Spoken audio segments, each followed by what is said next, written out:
Amis fermiers, amis fermières, bonjour, bienvenue à la ferme, bienvenue sur Cocotte TV. Aujourd'hui, je vous présente un clavier souris, comme vous le voyez, un combo, qui se prénomme le Master 7 MS120 et qui nous provient de couleur Master. Et donc, pour 89,90 €, vous aurez les deux dans une seule et unique boîte, dont je vous présente la face avant à l'instant. Donc, comme vous le constatez, le clavier est RGB, on est chez couleur Master, donc on retrouve le gris, le lettrage blanc Master 7 MS120.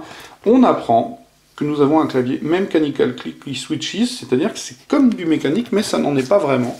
D'ailleurs, petite représentation du switch ici. On apprend aussi que les keycaps sont compatibles avec les keycaps Cherry, donc on va retrouver le croisillon.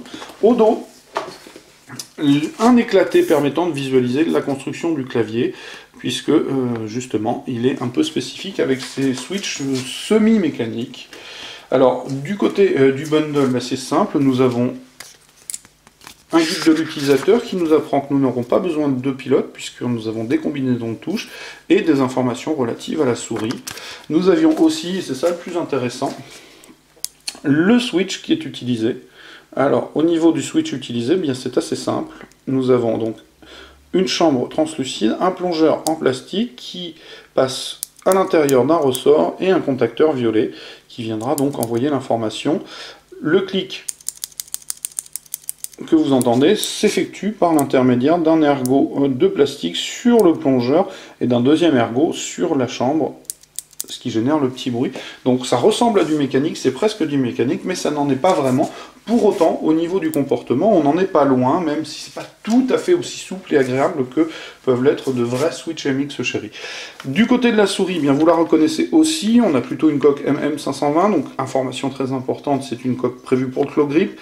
Pas toujours à l'aise avec les autres types de prise en main, il faudra bien le prendre en compte si ce combo vous intéresse. Alors on retrouve à l'arrière le liseré qui laissera passer la lumière, j'ai pas branché la souris, vous m'en excuserez. Le petit logo qui sera rétroéclairé, les deux clics distincts de la coque, le bouton des DPI, une molette crantée de caoutchouc gris. L'écran sont relativement marqués, des filaments plutôt souples, c'est correct. De l'autre côté, à droite, la plateforme, un pavé antidérapant de caoutchouc. Sur la gauche, on va retrouver un évidement et les deux petits boutons, de gros boutons, ils sont pas si petits que ça, prévus pour le pouce. Le câble est caoutchouté, se termine par un USB non plaqué. En dessous, on retrouve trois patins, le capteur au centre. Capteur a priori optique, donc pour l'instant je n'ai pas trouvé l'information sur sa provenance. Ce qui est sûr, c'est qu'il propose 3500 dpi. Le clavier, bien vous l'avez sous les yeux. Il a son look propre à lui, à la différence de la souris, et je trouve qu'il est plutôt réussi. Alors après, on reste face à un clavier full plastique, hein, ça faut être clair, avec des bords assez fins, biais, c'est plutôt sympa, une plaque d'habillage blanche qui permet de générer un beau halo, donc c'est assez sympathique. Au niveau du lettrage, c'est assez sobre, on va juste retrouver un couleur master ici, un liseré ici, couleur master de l'autre côté. Au niveau des touches de fonction, tout ce qui est de F1 F4 va gérer l'intensité, pas l'intensité, plutôt le fond de la couleur du RGB. Ici, on peut gérer le niveau de rouge, de vert, de bleu.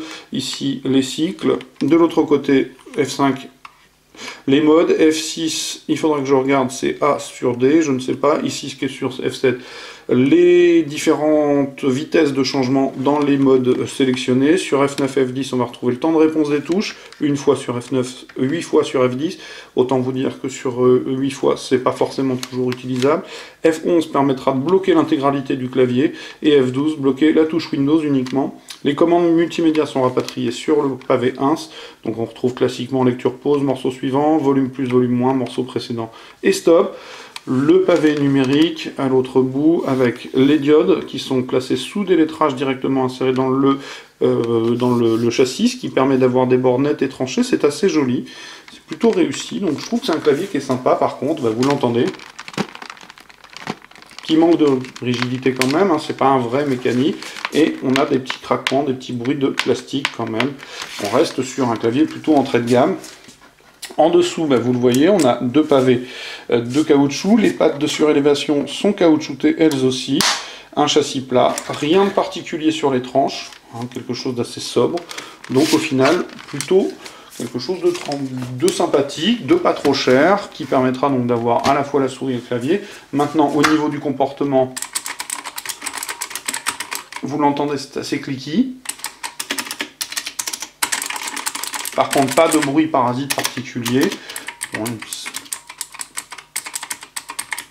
on entend quand même quelques petits bruits de ressort. Ceci étant, au niveau de la descente et du comportement, c'est assez similaire à du mécanique, si ce n'est que les touches ont peut-être un petit peu plus de liberté angulaire.